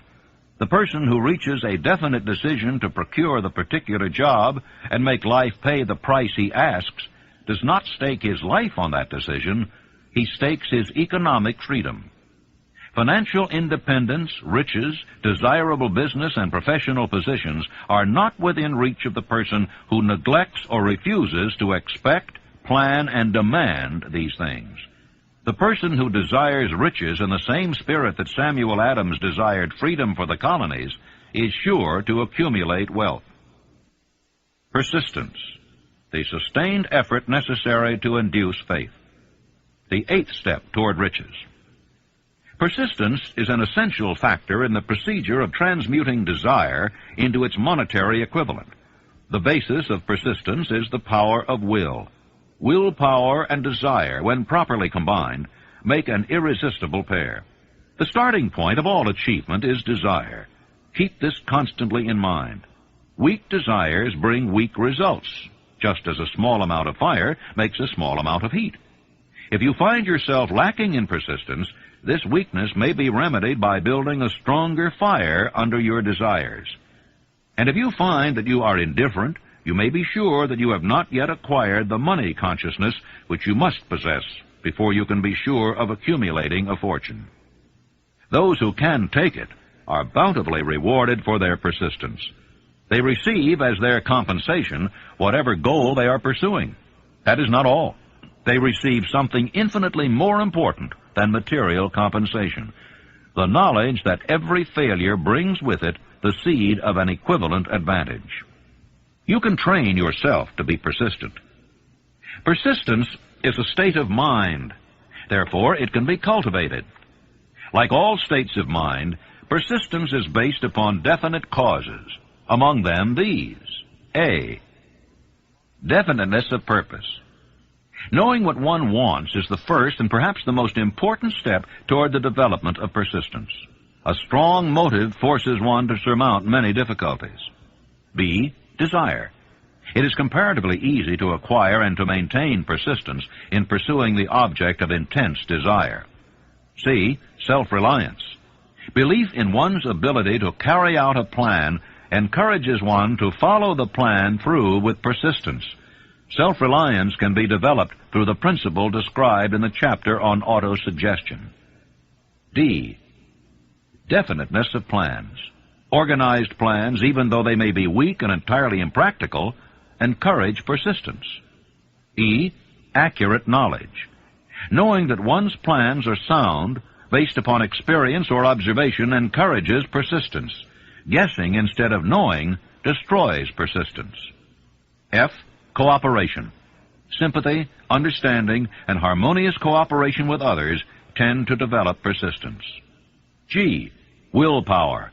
The habit of concentrating one's thoughts upon the building of plans for the attainment of a definite purpose leads to persistence. H. Habit. Persistence is the direct result of habit. The mind absorbs and becomes a part of the daily experiences upon which it feeds. Fear, the worst of all enemies, can be effectively cured by forced repetition of acts of courage. Everyone who has seen active service in war knows this. Take your own persistence inventory. Before leaving the subject of persistence, take inventory of yourself and determine in what particular, if any, you are lacking in this essential quality. Measure yourself courageously, point by point, and see how many of the 8 factors of persistence you lack. The analysis may lead to discoveries that will give you a new grip on yourself. If you fear criticism, let us examine some of the symptoms of the fear of criticism. The majority of people permit relatives, friends, and the public at large to so influence them that they cannot live their own lives because they fear criticism. Huge numbers of people make mistakes in marriage, stand by the bargain, and go through life miserable and unhappy because they fear criticism, which may follow if they correct the mistake. Anyone who has submitted to this form of fear knows the irreparable damage it does by destroying one's ambition and the desire to achieve. Millions of people neglect to acquire belated educations after having left school because they fear criticism. Countless numbers of men and women, both young and old, permit relatives to wreck their lives in the name of duty because they fear criticism. Duty does not require any person to submit to the destruction of his personal ambitions and the right to live his own life in his own way. People refuse to take chances in business because they fear the criticism which may follow if they fail. The fear of criticism in such cases is stronger than the desire for success. How to develop persistence? There are 4 simple steps which lead to the habit of persistence. They call for no great amount of intelligence, no particular amount of education, and but little time or effort. The necessary steps are: 1. A definite purpose backed by burning desire for its fulfillment. 2. A definite plan expressed in continuous action. 3. A mind closed tightly against all negative and discouraging influences, including negative suggestions of relatives, friends, and acquaintances. 4. A friendly alliance with one or more persons who will encourage one to follow through with both plan and purpose. These 4 steps are essential for success in all walks of life. The entire purpose of the 13 principles of this philosophy is to enable one to take these 4 steps as a matter of habit. These are the steps by which one may control one's economic destiny. They are the steps that lead to freedom and independence of thought. They are the steps that lead to riches in small or great quantities. They lead the way to power, fame, and worldly recognition. They are the 4 steps which guarantee favorable breaks. They are the steps that convert dreams into physical realities. They lead also to the mastery of fear, discouragement, and indifference. There is a magnificent reward for all who learn to take these 4 steps. It is the privilege of writing one's own ticket and of making life yield whatever price is asked. How to master difficulties? What mystical power gives to men of persistence the capacity to master difficulties? Does the quality of persistence set up in one's mind some form of spiritual, mental, or chemical activity which gives one access to supernatural forces? Does infinite intelligence throw itself on the side of the person who still fights on after the battle has been lost, with the whole world on the opposing side? You may be interested in knowing that I had the help of some 500 of the most successful men in America to help me create the science of personal achievement. Among them were such men as Thomas A. Edison, Henry Ford, John Wanamaker. Let me tell you about one man, perhaps my most outstanding student, who has made a tremendous success of his life by applying definiteness of purpose. His name is W. Clement Stone, president of the Combined Insurance Company of America. Right after Think and Grow Rich was published in 1937, someone gave Mr. Stone a copy of this book, and he was so impressed by it that he laid out a 20-year plan for himself. At that time, he was selling insurance, I suppose making $200 or $300, maybe $400 a week at the most.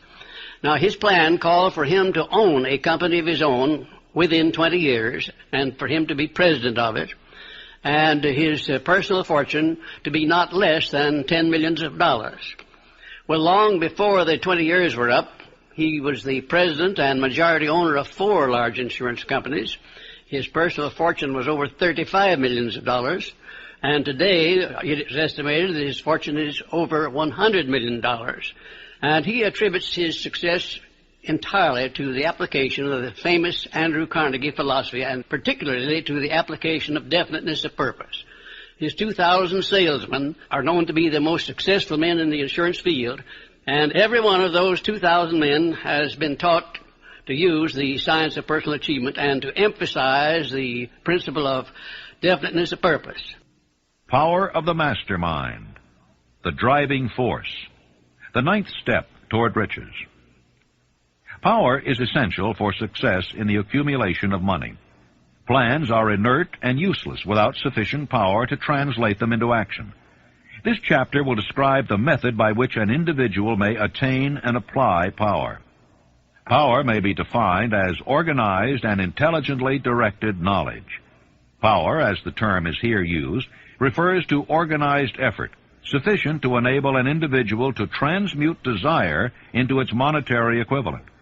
Organized effort is produced through the coordination of effort of two or more people who work toward a definite end in a spirit of harmony. Power is required for the accumulation of money. Power is necessary for the retention of money after it has been accumulated. Let us ascertain how power may be acquired. If power is organized knowledge, let us examine the sources of knowledge. A. Infinite intelligence. This source of knowledge may be contacted through the procedure described in another chapter with the aid of creative imagination. B. Accumulated experience. The accumulated experience of man, or that portion of it which has been organized and recorded, may be found in any well-equipped public library. An important part of this accumulated experience is taught in public schools and colleges, where it has been classified and organized. C. Experiment and research. In the field of science, and in practically every other walk of life, men are gathering, classifying, and organizing new facts daily. This is the source to which one must turn when knowledge is not available through accumulated experience. Here, too, the creative imagination must often be used. Knowledge may be required from any of the foregoing sources. It may be converted into power by organizing it into definite plans, and by expressing those plans in terms of action. Gaining power through the mastermind.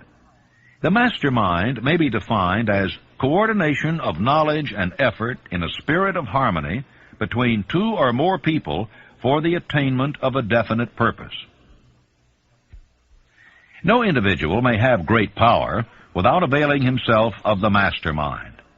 In a preceding chapter, instructions were given for the creation of plans for the purpose of translating desire into its monetary equivalent. If you carry out these instructions with persistence and intelligence, and use discrimination in the selection of your mastermind group, your objective will have been halfway reached even before you begin to recognize it. So you may better understand the intangible potentialities of power available to you through a properly chosen mastermind group. We will here explain the two characteristics of the mastermind principle, one of which is economic in nature and the other psychic. The economic feature is obvious. Economic advantages may be created by any person who surrounds himself with the advice, counsel, and personal cooperation of a group of men who are willing to lend him wholehearted aid in a spirit of perfect harmony. This form of cooperative alliance has been the basis of nearly every great fortune. Your understanding of this great truth may definitely determine your financial status. The psychic phase of the mastermind principle is much more difficult to comprehend. You may catch a significant suggestion from this statement. No two minds ever come together without thereby creating a third invisible, intangible force which may be likened to a third mind. How to multiply your brain power. Man's brain may be compared to an electric battery. It is a well-known fact that a group of electric batteries will provide more energy than a single battery. It is also a well-known fact that an individual battery will provide energy in proportion to the number and capacity of the cells it contains. The brain functions in a similar fashion. This accounts for the fact that some brains are more efficient than others, and leads to this significant statement. A group of brains, coordinated or connected in a spirit of harmony, will provide more thought energy than a single brain, just as a group of electric batteries will provide more energy than a single battery. Through this metaphor, it becomes immediately obvious that the mastermind principle holds the secret of the power wielded by men who surround themselves with other men of brains. There follows now another statement which will lead still nearer to an understanding of the psychic phase of the mastermind principle. When a group of individual brains are coordinated and function in harmony, the increased energy created through that alliance becomes available to every individual brain in the group. It is a well-known fact that Henry Ford began his business career under the handicap of poverty, illiteracy, and ignorance. It is an equally well-known fact that within the inconceivably short period of 10 years, Mr. Ford mastered these three handicaps, and that within 25 years, he made himself one of the richest men in America. Connect with this fact the additional knowledge that Mr. Ford's most rapid strides became noticeable from the time he became a personal friend of Thomas A. Edison, and you will begin to understand what the influence of one mind upon another can accomplish. Go a step farther and consider the fact that Mr. Ford's most outstanding achievements began from the time that he formed the acquaintance of Harvey Firestone, John Burroughs, and Luther Burbank, each a man of great brain capacity. And you will have further evidence that power may be produced through friendly alliance of minds. Let me tell you about my experience in helping Franklin D. Roosevelt to create a mastermind which broke the back of the Depression in 1933. Shortly after the President entered the White House, he sent for me to come and go to work for him. We created one of the most outstanding masterminds that this nation has ever known, perhaps. It consisted of both houses of Congress working in harmony with the President, something that never had been done before and never has been done since, probably to the extent that we accomplished it there in 1933. The majority of the newspaper publishers of America, regardless of their political leanings, practically every one of them got behind the President as a result of this mastermind operation which we set up at the White House. And the radio station operators, without any reference whatsoever to their political leanings, they got behind the President and they used the material which I prepared to send out to go over the air. In other words, material that we used to sell the good features of the United States instead of dwelling upon the bad ones. And then the churches of all denominations, I have never seen such a job as they did. The priests and the clergymen of all denominations went into their pulpits and they did a wonderful job of selling the United States of America to the people. Then the leaders of both the major political parties, they crossed party lines. There were no Democrats and no Republicans, no anything else in Congress. They were nothing but Americans helping the President of the United States to bring this country out of chaos. And then most of all, there was a majority of the American people of all political and religious leanings. I have never seen the people of the United States get behind a president so squarely as they did behind FDR in those perilous days of 1933. Now, here was a mastermind alliance that served a great purpose at a time of need. And I hope to see the time come when I may contribute my services in building a mastermind alliance that will permanently serve the President of the United States as it did in 1933. The mystery of sex transmutation, the 10th step toward riches.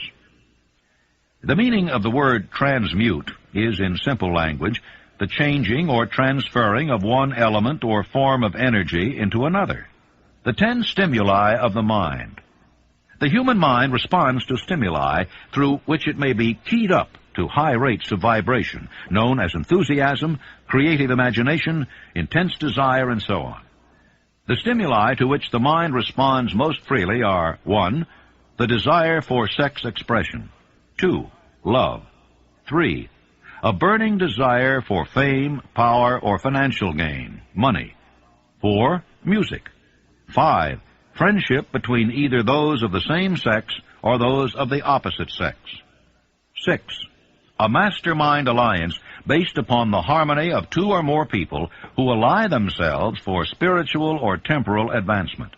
7. Mutual suffering, such as that experienced by people who are persecuted. 8. Autosuggestion. 9. Fear. 10. Narcotics and alcohol.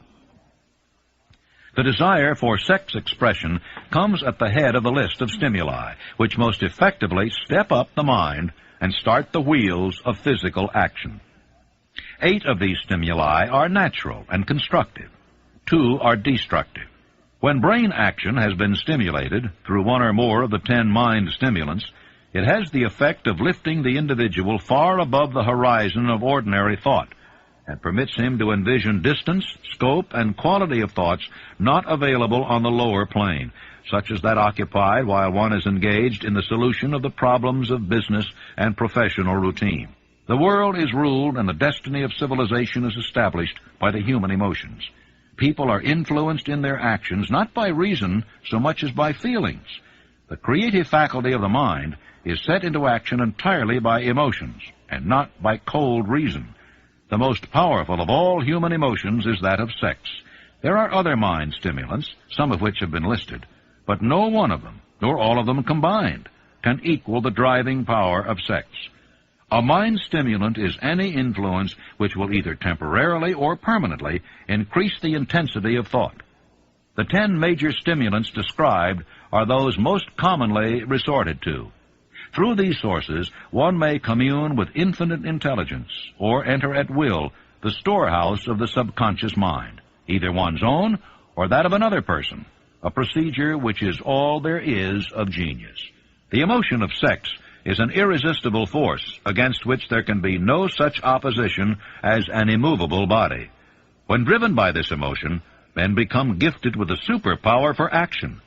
Understand this truth, and you will catch the significance of the statement that sex transmutation contains the secret of creative ability. The transmutation of sex energy calls for the exercise of willpower, to be sure, but the reward is worth the effort. The desire for sexual expression is inborn and natural. The desire cannot and should not be submerged or eliminated, but it should be given an outlet through forms of expression which enrich the body, mind, and spirit of man. Sex alone is a mighty urge to action, but its forces are like a cyclone. They are often uncontrollable. When the emotion of love begins to mix itself with the emotion of sex, the result is calmness of purpose, poise, accuracy of judgment, and balance. Love is, without question, life's greatest experience. It brings one into communion with infinite intelligence. When mixed with the emotions of romance and sex, it may lead one far up the ladder of creative effort. The emotions of love, sex, and romance are sides of the eternal triangle of achievement-building genius. Love is an emotion with many sides, shades, and colors. But the most intense and burning of all kinds of love is that experienced in the blending of the emotions of love and sex. When the emotion of romance is added to those of love and sex, the obstructions between the finite mind of man and infinite intelligence are removed. Then a genius has been born. The subconscious mind, the connecting link, the 11th step toward riches. The subconscious mind consists of a field of consciousness in which every impulse of thought that reaches the conscious mind through any of the 5 senses is classified and recorded, and from which thoughts may be recalled or withdrawn as letters may be taken from a filing cabinet. It receives and files sense impressions or thoughts regardless of their nature. You may voluntarily plant in your subconscious mind any plan, thought, or purpose which you desire to translate into its physical or monetary equivalent. The subconscious acts first on the dominating desires which have been mixed with emotional feelings, such as faith. You cannot entirely control your subconscious mind, but you can voluntarily hand over to it any plan, desire, or purpose which you wish transformed into concrete form. After you have accepted as a reality the existence of the subconscious mind and understand its possibilities as a medium for transmuting your desires into their physical or monetary equivalent, you will comprehend the full significance of the instructions given in the chapter on desire. You will also understand why you have been repeatedly admonished to make your desires clear and to reduce them to writing. You will also understand the necessity of persistence in carrying out instructions.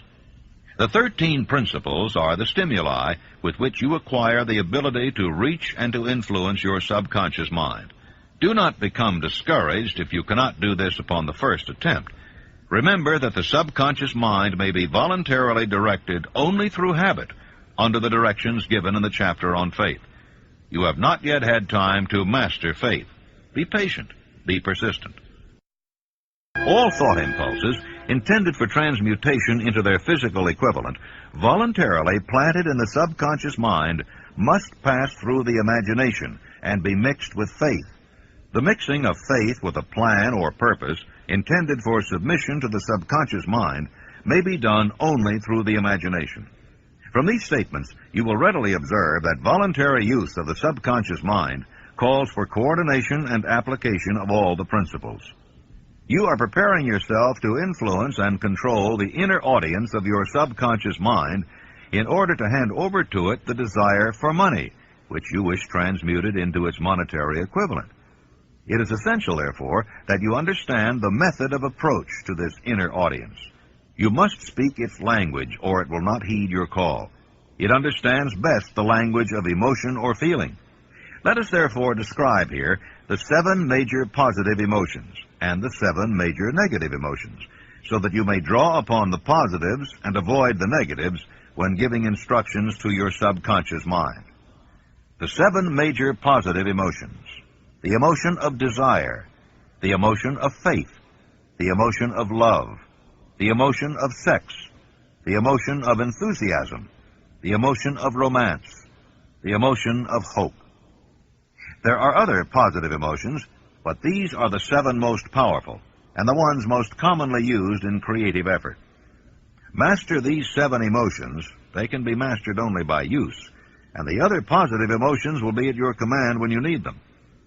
Remember in this connection that you are studying a book which is intended to help you develop a money consciousness by filling your mind with positive emotions.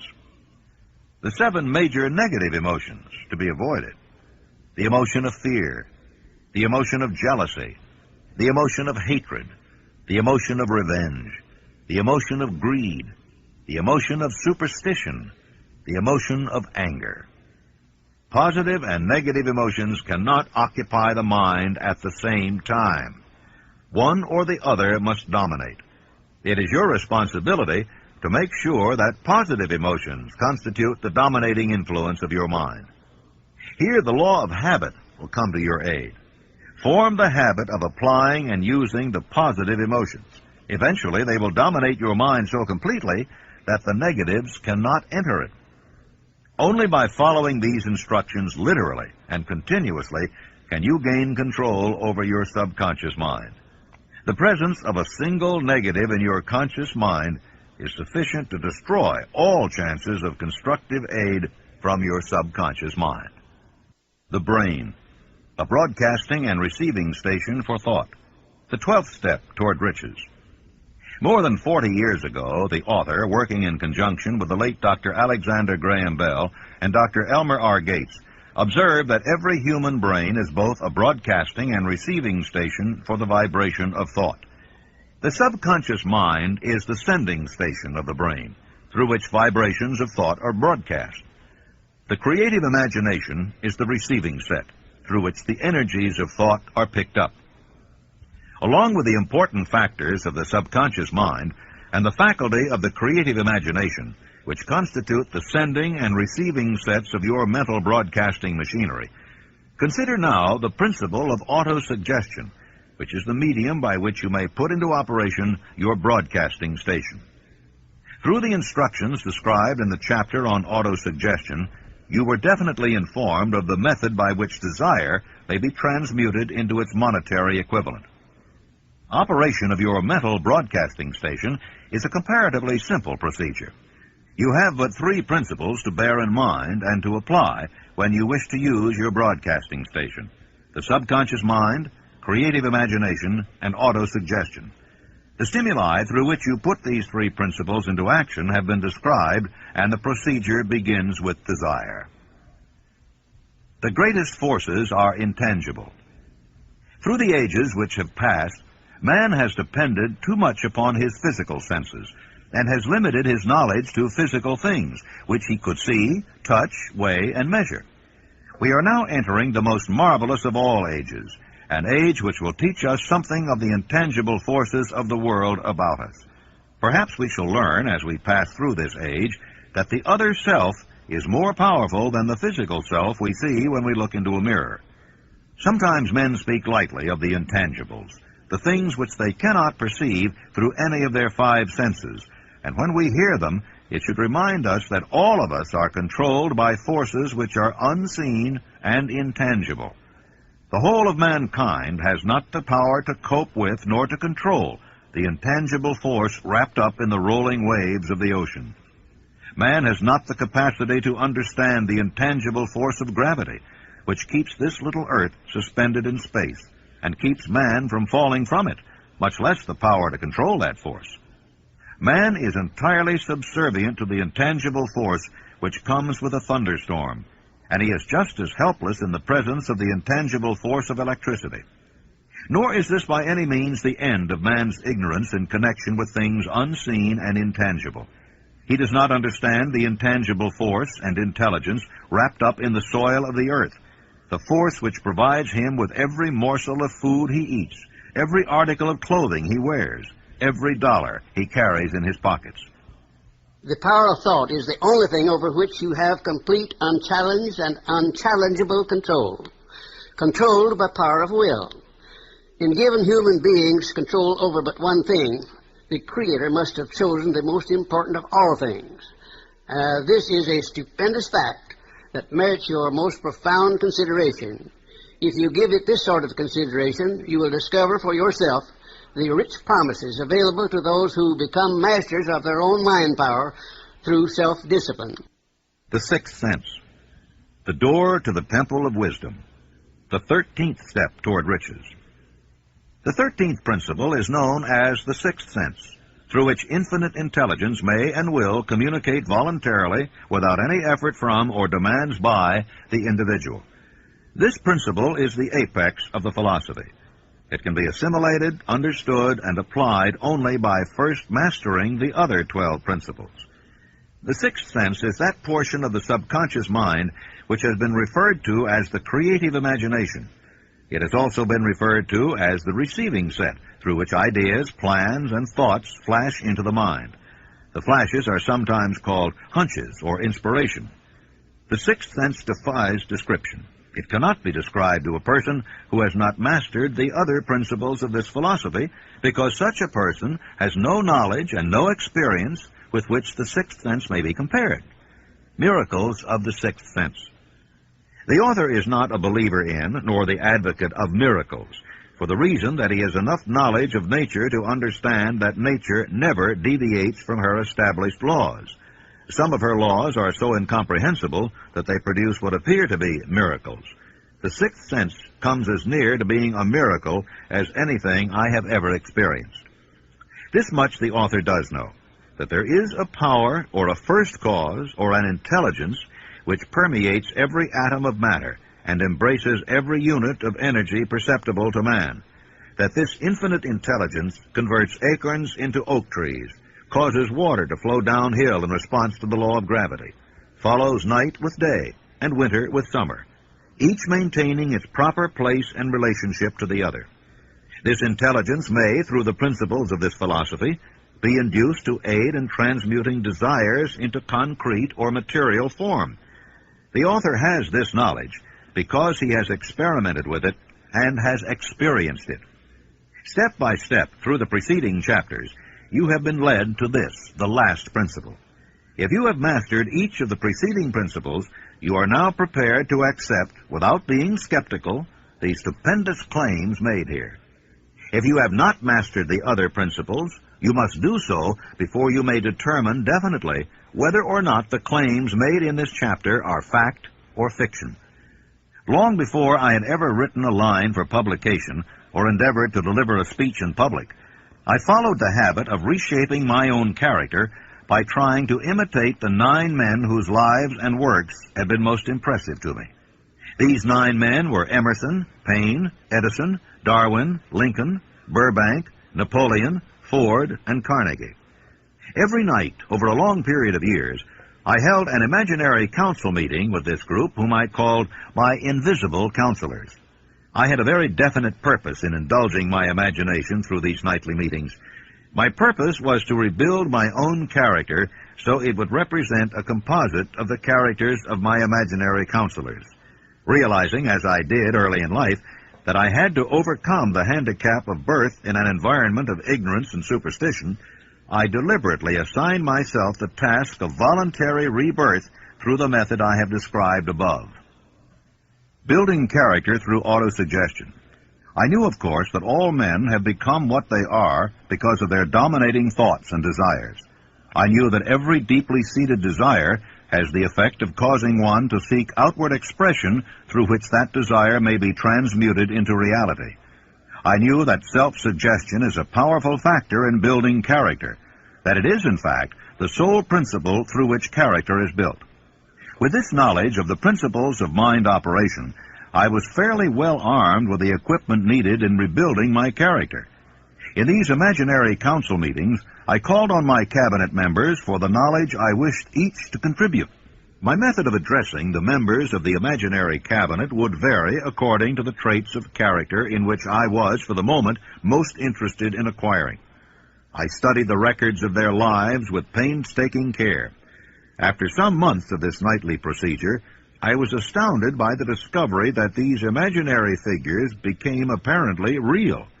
Each of these 9 men developed individual characteristics which surprised me. For example, Lincoln developed the habit of always being late, and then walking around in solemn parade. He always wore an expression of seriousness upon his face. Rarely did I see him smile. That was not true of the others. Burbank and Payne often indulged in witty repartee, which seemed at times to shock the other members of the cabinet.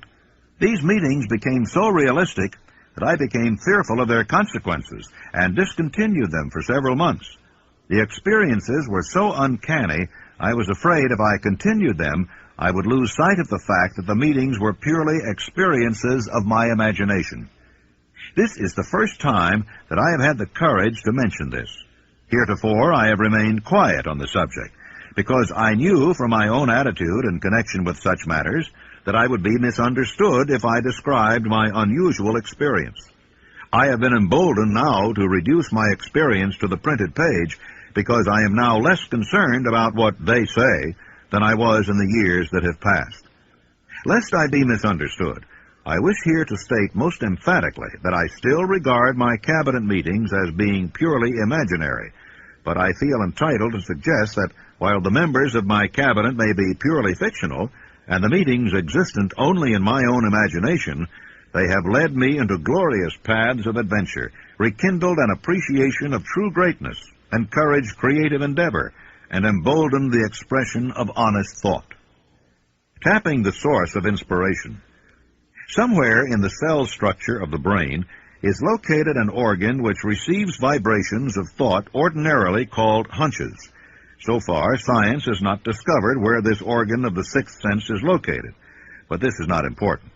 The fact remains that human beings do receive accurate knowledge through sources other than the physical senses. Such knowledge generally is received when the mind is under the influence of extraordinary stimulation.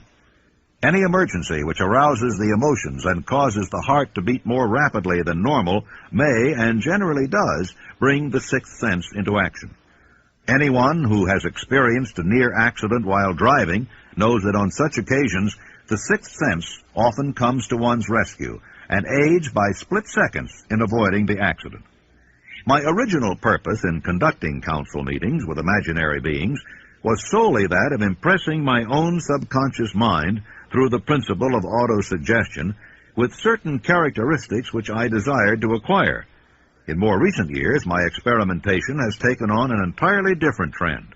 I now go to my imaginary counselors with every difficult problem which confronts me and my clients. The results are often astonishing, although I do not depend entirely on this form of counsel.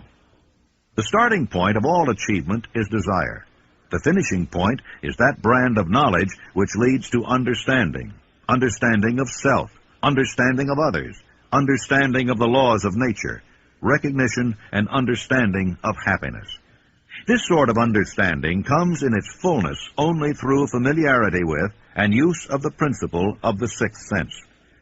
Before you can put any portion of this philosophy into successful use, your mind must be prepared to receive it. The preparation is not difficult. It begins with study, analysis, and understanding of 3 enemies which you shall have to clear out: indecision, doubt, and fear. The sixth sense will never function while these 3 negatives, or any one of them, remain in your mind. The members of this unholy trio are closely related. Where one is found, the other 2 are close at hand. The 6 basic fears. There are 6 basic fears, with some combination of which every human suffers at one time or another. Most people are fortunate if they do not suffer from the entire 6. Named in the order of their most common appearance, they are the fear of poverty, the fear of criticism, the fear of ill health. That's at the bottom of most of one's worries.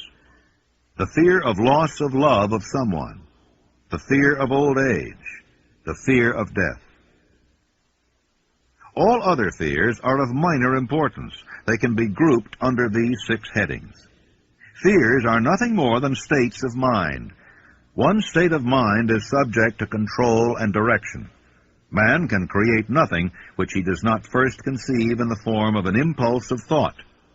Following this statement comes another of still greater importance, namely, man's thought impulses begin immediately to translate themselves into their physical equivalent, whether those thoughts are voluntary or involuntary.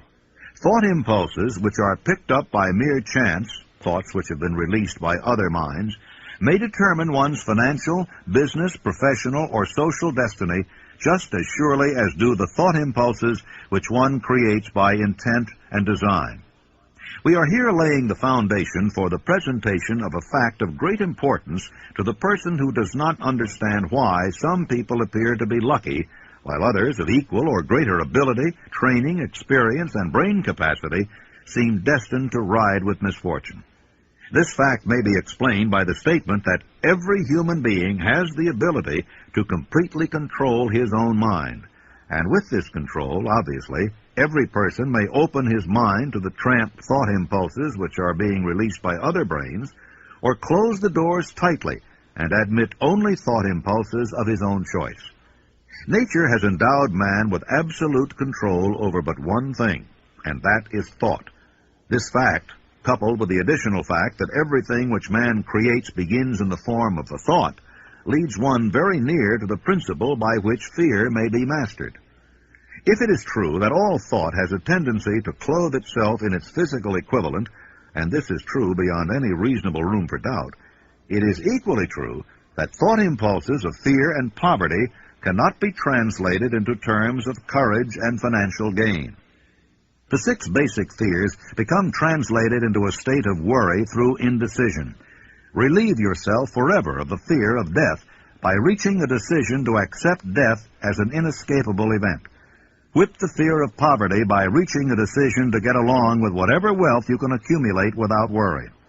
Put your foot upon the neck of fear of criticism by reaching a decision not to worry about what other people think, do, or say. Eliminate the fear of old age by reaching a decision to accept it, not as a handicap, but as a great blessing which carries with it wisdom, self-control, and understanding not known to youth. Acquit yourself of the fear of ill health by the decision to forget symptoms. Master the fear of loss of love by reaching a decision to get along without love if that is necessary. Kill the habit of worry in all its forms by reaching a general blanket decision that nothing which life has to offer is worth the price of worry. With this decision will come poise, peace of mind, and calmness of thought, which will bring happiness. A man whose mind is filled with fear not only destroys his own chances of intelligent action, but he transmits these destructive vibrations to the minds of all who come into contact with him, and also destroys their chances. The devil's workshop. In addition to the 6 basic fears, there is another evil by which people suffer. It constitutes a rich soil in which the seeds of failure grow abundantly. It is so subtle that its presence often is not detected. This affliction cannot properly be classed as a fear. It is more deeply seated and more often fatal than all of the 6 fears. For want of a better name, let us call this evil susceptibility to negative influences.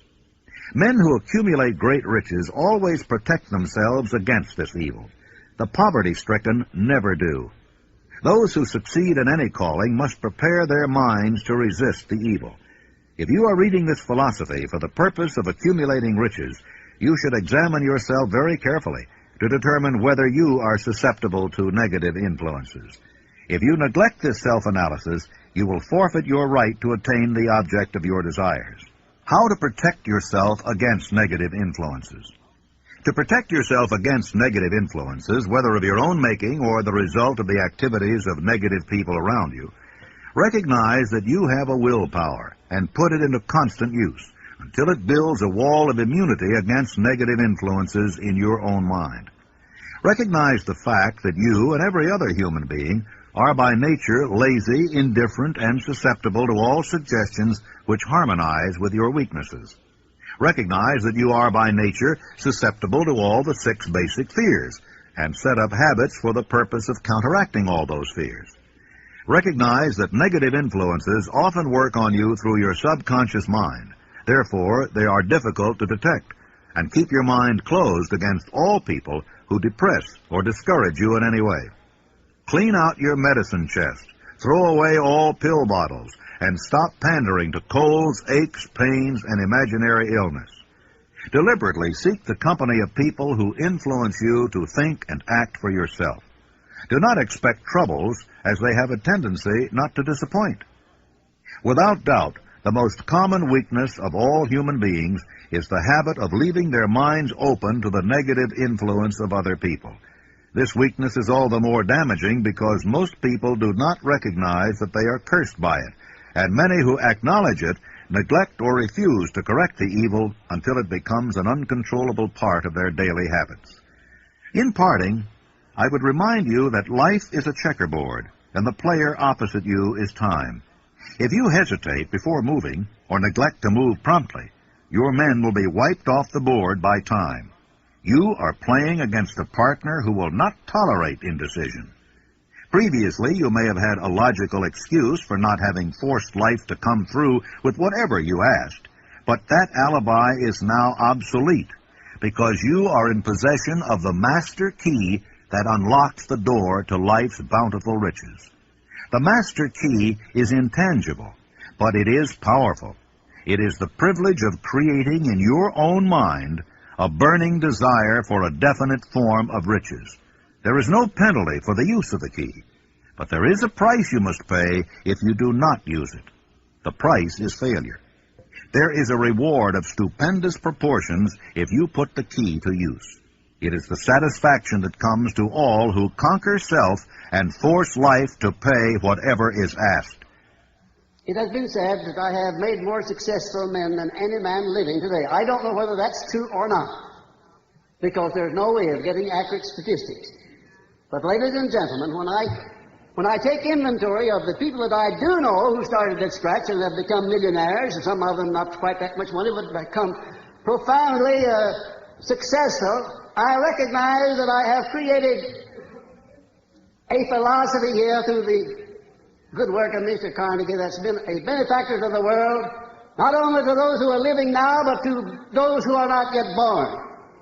When Mr. Carnegie sold me on the organizing this philosophy, he said, I'm going to give away my money before I die as fast as I can find ways and means of giving it away without doing damage. And as you, of course, know, he did just that. He gave it away for educational purposes, libraries, foundations for the maintenance of peace, and in every way that he could conceive. But he said, by far the greatest part of my riches I am entrusting to you to take to the people of the world in the form of the know-how through which I gain my money. And he said, if you carry through the trust and perfect your job, as I sincerely believe you will, you'll live to see the time when you're far and away richer than I am, and when you will have made many more successful men than I have ever made. And ladies and gentlemen, when Mr. Carnegie made that statement, it was just too much for me to swallow. I thought, well, Mr. Carnegie has never flattered me before. He's never said anything that didn't turn out to be right, but that's just one of those things that never could happen. I have already made thousands of times more successful men than Mr. Carnegie ever had. Thousands of times, and I'm still in the process of making. You know, ladies and gentlemen, during those 20 years of research that I put into the building of this philosophy, I ran into some very profound facts and truths. And one of them consists in this fact, that when a great crisis comes over the world, there always comes out some unknown with the formula for dissolving that crisis. Like Abraham Lincoln, for instance, in the time of need, when this country was about to be split asunder by internal strife. By George Washington preceding Lincoln. By Franklin D. Roosevelt at the time when the people were stampeded with fear and they were standing in great lines to draw their money out of the bank. And I sometimes wonder if this hand of destiny, which has such a long arm behind it, doesn't reach over in places like the one where I was born and lift out people out of humble and lowly stations and give them great jobs to do in life as an inspiration and an object lesson to other people to show what can be done when one recognizes the God-given power of thought and puts it to proper use. Because if you really and truly tune in on the main line of my source of faith and my source of enthusiasm, become indoctrinated with this philosophy, no matter what it is that you're doing in life, what it is you want to do, you'll find the way always open, and I thank you very much. Thank you. Think and Grow Rich is one of the most influential books of all time in pointing the way to personal achievement, to financial independence, and to riches of the spirit beyond measurement in money. There has never been another book like it, nor ever can be. It was inspired by Andrew Carnegie, who disclosed his formula of personal achievement to the author, Napoleon Hill, many years ago. Carnegie not only made himself a multimillionaire, but he made millionaires of more than a score of men to whom he taught his secret. Another 500 wealthy men revealed the source of their riches to Napoleon Hill, who has spent a lifetime of research in bringing their message to people in all walks of life who are willing to give their thoughts, ideas, and organized plans in return for riches. The riches within your grasp cannot always be measured in money. There are great riches in lasting friendships, harmonious family relationships, sympathy and understanding between business associates, and inner harmony which brings peace of mind measurable only in spiritual values.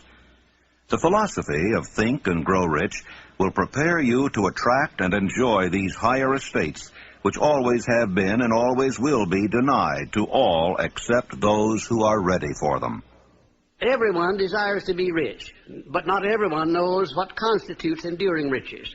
And most people believe riches to consist only in material things that money can buy. Now here is a list of the 12 things which constitute real riches. Number 1, a positive mental attitude. Observe that it heads the list. And second, sound physical health. And third, harmony in human relations. And fourth, freedom from fear. And fifth, the hope of future achievement.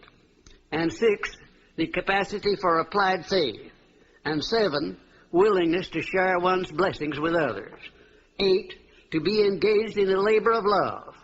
9, an open mind on all subjects toward all people. 10, complete self-discipline. 11, wisdom with which to understand people. And 12, financial security. Observe, if you will, with great benefit, the fact that money comes at the end of the list of the 12 things that make men rich. Be prepared when you begin to put the philosophy of Think and Grow Rich into action for a changed life which will not only ease the trials and stresses of living, but will also prepare you for the accumulation of material riches in abundance. In every chapter of this book, mention has been made of the money-making secret which has made fortunes for hundreds of exceedingly wealthy men whom I have carefully analyzed over a long period of years. If you are ready to put it to use, you will recognize this secret at least once in every chapter. I wish I might feel privileged to tell you how you will know if you are ready, but that would deprive you of much of the benefit you will receive when you make the discovery in your own way. As a final word of preparation, before you begin the first chapter, may I offer one brief suggestion which may provide a clue by which the Carnegie secret may be recognized. It is this: all achievement, all earned riches have their beginning in an idea. If you are ready for the secret, you already possess one half of it. Therefore, you will readily recognize the other half the moment it reaches your mind. When you begin to think and grow rich, you will observe that riches begin with a state of mind, with definiteness of purpose, with little or no hard work. You and every other person ought to be interested in knowing how to acquire that state of mind which will attract riches. I spent 25 years in research because I too wanted to know how wealthy men became that way. My brother and I had matriculated at Georgetown University Law School intending to become lawyers. We didn't have any money, but I did have ability to write, and I promised that I would write stories about successful men, sell them to the magazines, and pay our way through. And my first assignment, fortunately, was with Andrew Carnegie in Pittsburgh. He gave me 3 hours. And when the 3 hours were over, he said, now, this interview is just beginning. Now, come on out the house, stay all night, and after dinner we'll take up the interview again. He kept me there 3 days and nights.